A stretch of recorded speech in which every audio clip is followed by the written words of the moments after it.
Welcome to the Be Magnetic podcast, where we ignite deep abundance and step into soul-led success without losing joy, freedom, or peace. This is for the woman who is bored, disconnected, and exhausted trying to win a game she doesn't want to play anymore. If your soul is calling for more flow, more ease, more magic, but you're not sure how to get there, get ready to become magnetic and create a life that is as juicy and abundant as you've always dreamed it could be. Hi and welcome back to the podcast. I'm so excited that we get to hang out again. Today we're going to talk about 5 self-care practices to uplevel your life fast. If you've been craving to feel more energized, uplifted, upleveled, this episode is for you. A while back, I have recorded an episode called How I Rise My Frequency. And I recently listened back to it to take my own advice because, my life has been very demanding with the visa process, with navigating, becoming a step parent, and all the other things that, we all have to do in everyday life. So I've noticed that I was increasingly exhausted and I was increasingly unmotivated and just craved more space and more time.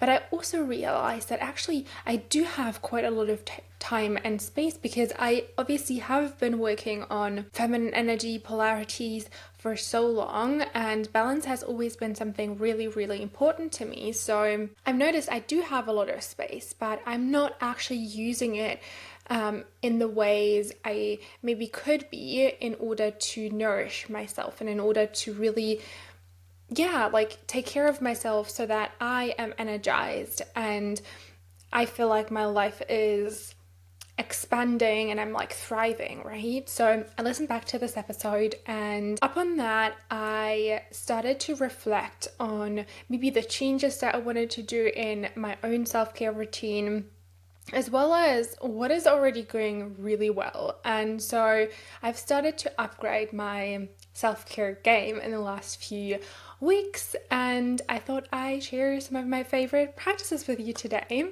So that is it. Let's dive in.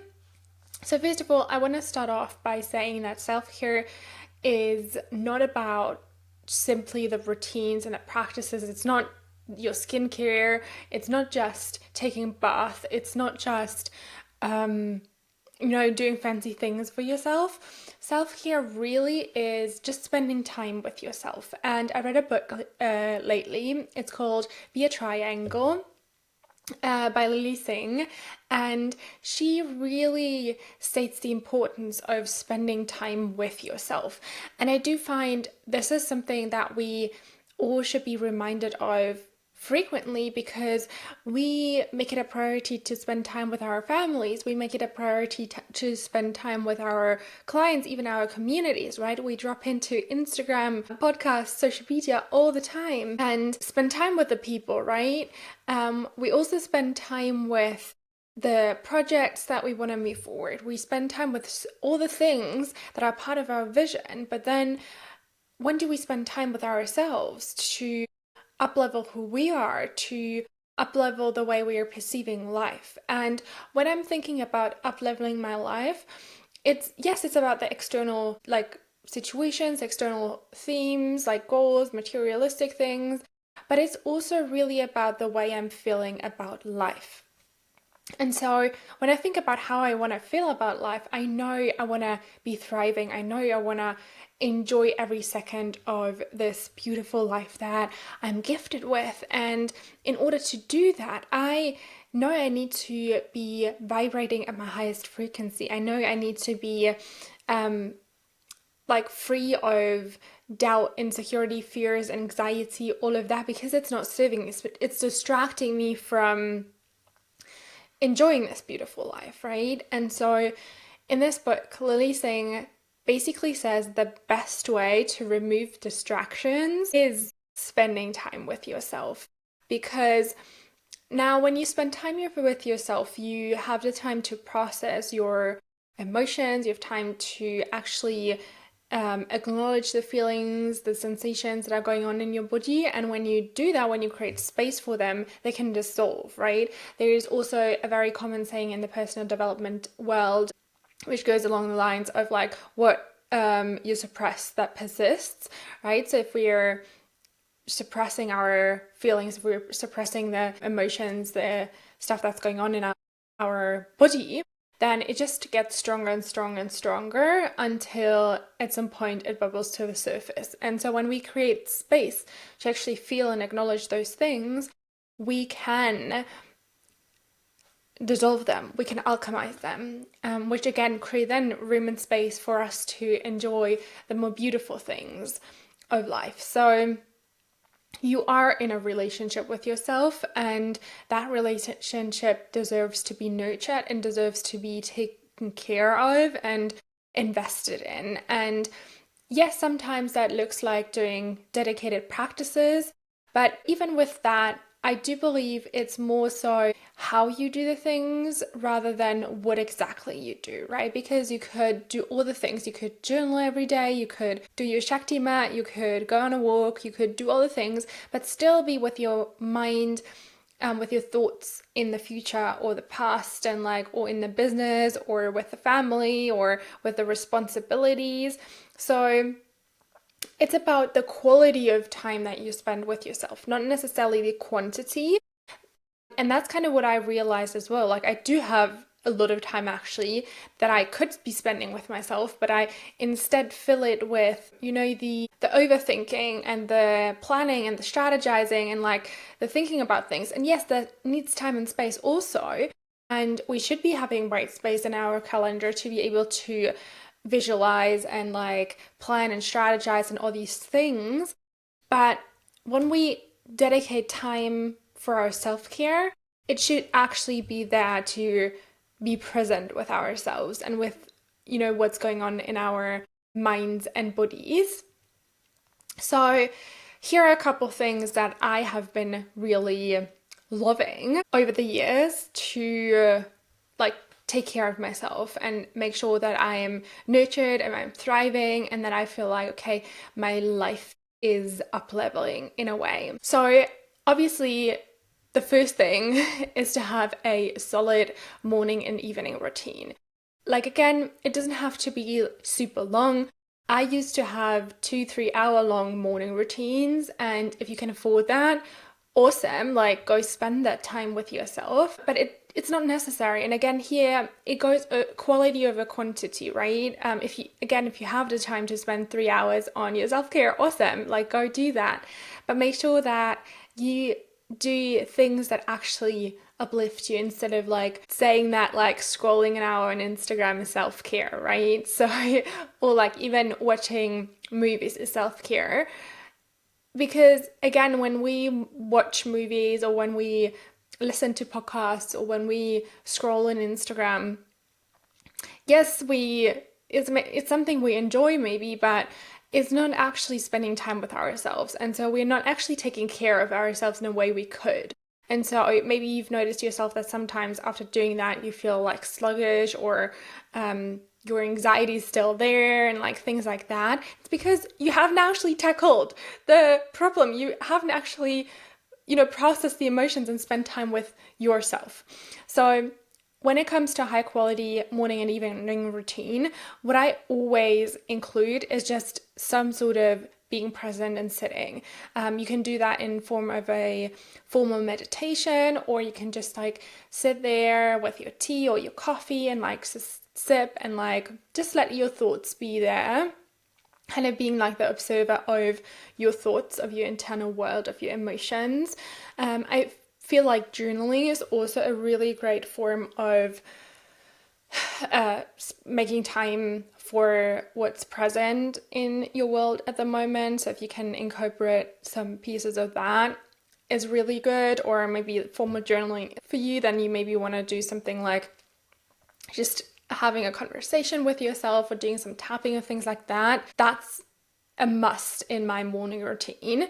And then it usually consists of some way, shape, or form of connecting with my body again, Most of the time I do combine it with like meditation. So I do meditation to clear my mind and be present with my internal world. But I then also use it to become present within my body and in the present moment again. And in the evening, I've noticed this is really crucial as well, especially after a more demanding work day. It's been so important for me to find something to decompress. So I've been recently getting into meditating on my Shakti mat. So the reason I use this is because the Shakti mat, as you know, is like an acupressure mat. So it has like those tiny, it's not needles, but like spikes that you would lay upon. I always lay on my back. So that then creates like a interesting pain. It's definitely uncomfortable, but it's not like a pain that you can't, get used to basically, and it will subside over time. But the reason there is like this, let's call it bodily sensation, makes it so easy to get out of your head. And what I've noticed with myself is that after a more demanding work day, because a lot of the work I do is mental, so I think a lot, I strategize a lot, I visualize a lot. Like I'm producing a lot with my mind, also because I'm a clairvoyant psychic medium and my strongest sense is like mental intuition. So a lot of the channeling will come through my mind actually. And so, yeah, it's like, it's very demanding. And so I have to get out of my head in order to get present and be able to enjoy the rest of my evenings. So, and I've noticed that meditation isn't really the thing that does it for me. So I need something stronger than that, which I noticed that the acupressure mat is exactly what I needed, because this pain in the beginning helps me to become fully present, because there's nothing else I can focus on while I'm on that mat. And then if I use that to go into meditation, I will simultaneously relax my body, relax my nervous system, and ground. And then I can, after the 15-20 minute practice, go and enjoy the rest of my day. So that's been a crucial part of my evening routine. The next thing in my self-care asset is to join nurturing spaces like sister circles, cacao ceremonies, things like that. And the reason I'm naming this here is because, yeah, we can do all the things at home. We can prepare cacao for ourselves at home. We can do a sound bath on YouTube, or like a meditation, or we can do yoga at home. Like we can do all these fancy, I'd say in quotation marks, practices at home, but it's not the same if we actually join those nurturing spaces with other women who also hold space for ourselves. And I've noticed, especially having worked online and having traveled a lot and having spent a lot of my life basically everywhere and nowhere really, and with a lot of like digital connections, I noticed that in-person connections have become so important for me to regulate and to actually nurture myself. And so when I compare any practice that I do online with any practice that I do in person, the in-person ones are always more powerful, just from what I personally get, because it's like the facilitator, they're filling the room with their energy. And it's kind of like when you walk into the room, your frequency immediately shifts, because they've been cultivating this specific energy in this room for so long. And it's usually a really high frequency that you immediately shift upon when you get into the room. And then also the connection with like-minded women is just something that is deeply nurturing for us women. And so that is something that I've been incorporating very regularly. Wouldn't say monthly, but I do want to do it monthly. I've probably done it at least every other month, or maybe every 6 weeks or something. And it looks different. Sometimes it's sister circles, sometimes it's cacao ceremonies, sometimes it's a yoga class, but like something nurturing in person, which has been, again, so good for my soul. Then the next thing that I have been doing very consistently for years is to move my body. And when I say this, is yeah, partly to kind of stay healthy, to stay in shape and everything, but also to just get the energy moving, right? There is a saying also like when you move, everything moves. And so, especially when you feel tense, when you feel stressed, when you feel a little bit over worked, exhausted, it's actually sometimes really good to just move, whether that's a walk or an actual workout or some yoga. Listen to your body here. You can just move in the ways that feel good to you, and it's actually, again, decompressing. It's kind of releasing the energy. And last week, for example, usually I do workout 3 times a week and then I do yoga once. But last week I've just noticed I was so tense and there was like so much my body was holding on to energetically. And I've decided to swap all my workouts just for yin yoga classes. And it's been so good. And I was able to really like decompress and let go of a lot of stuff that I was holding on to. And that is the power of actually moving, but also on a daily basis, right? Go on a walk after work or in your lunch break so that you can actually create space again for your mind to become present with yourself and with what's going on in your body. And then, of course, I've mentioned it earlier already, journaling and tapping in. So whether you do that in your morning routine or sometime else in the day, or maybe you don't do it daily, but you do it in other ways frequently, it's so powerful to actually journal and tap in so that you spend actual quality time with your thoughts and your emotions, because then you can, like I said, create space for what's going on, and you can either do practices to help you shift the things if there is limiting beliefs that have been arising, or you can just create the space that those can alchemize themselves, as they usually do when we listen and when we accept and acknowledge that there is something that we're feeling very strongly right now. And then the last thing in my self-care toolkit, I would say, obviously it's not the last thing, but the last thing that I've noticed as to be very impactful recently is to breathe and to meditate. Meditation, I find probably the most powerful asset to nurture my relationship with myself and to actually uplevel my life, because for one, it does help you to become present with what's going on internally and alchemize those things so they are not, again, creating unconsciously the reality that you are experiencing. But also it helps you to then welcome the feelings, the emotions, the thoughts, the visions that you actually want to hold for your life. And that in itself is powerful. It's kind of like a tool to reconnect with your vision, to reconnect with who you want to be and the life that you want to live. And the more we actually do that, the quicker we up level in life, right? If we are constantly focused on the things that don't serve us, if we're constantly battling the anxiety and the frustration and the doubts and the fears that don't serve us, then, and we're like, they're like ever present because we don't create space for them to subside, to release, to alchemize, then those are the things that create our reality. Those are the things that define how we're feeling on a daily basis. And so, of course, our life up levels slower. But if we create the space for those things to alchemize, for those things to subside and to transform into powerful emotions, if we take this time to actually connect to who we want to be and the life that we want to live, the up-leveling happens way faster. It happens so instantaneously, as though that after a meditation, you already feel up-leveled. And that, to me, is the probably biggest thing you can do to really up-level your life fast, is to feel up-leveled right now, right?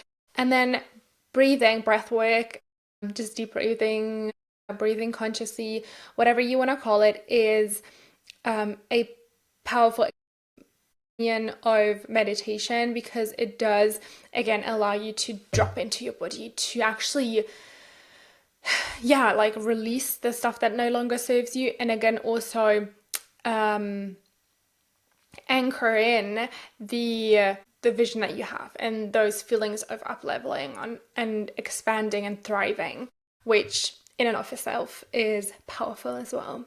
So that being said, the essence that I hope you take away from this episode is that self-care is all about spending time with yourself, and it's about cultivating the relationship you have with yourself, which probably is the single most important relationship. And if you're wanting to dive deeper into this whole topic, grab my free 3-part spiritual toolkit. It's linked below. It contains of a anxiety clearing meditation, energy protection prayer, and a intuition tuning meditation. It's powerful to just, again, alchemize those feelings and, direct your energy towards the things that actually uplevel your life.